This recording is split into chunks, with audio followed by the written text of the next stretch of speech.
Tonight, we are hearing from another family waiting on the state to give them closure after losing a loved one. Yeah, last month, we told you about a mother waiting more than 11 months for her son's death certificate, and she is not alone. CBS 17's Galat Malamed continues to dig deeper into the backlog. Galat. High caseloads and limited staff at the Office of the Chief Medical Examiner are leading to families waiting for closure in their loved one's death. The family I spoke to tonight's been waiting more than a year.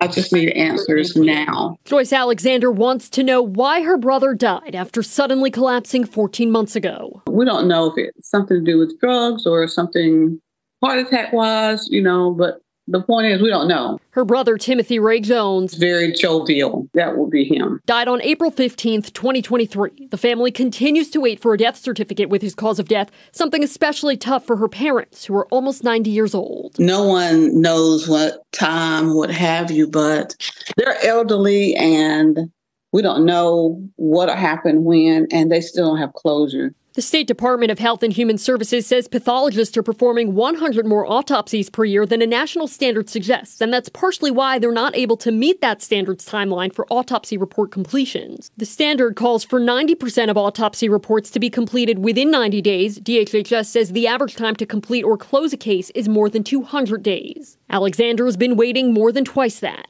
DHHS says staffing struggles at the Office of the Chief Medical Examiner also play a role, with 15 vacant permanent positions or a 20% vacancy rate. I mean, it's a problem.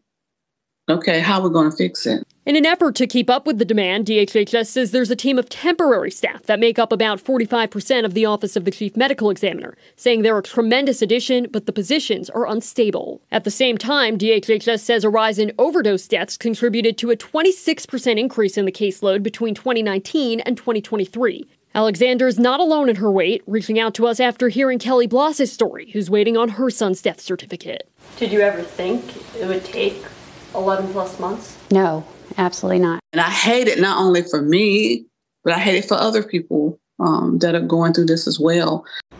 Governor Roy Cooper's recommended budget proposes adding state-funded positions along with other improvements to the medical examiner's office. Galat Malamed, CBS 17 News. Just heartbreaking for those families to have to go through something and then now have to wait for that piece of it.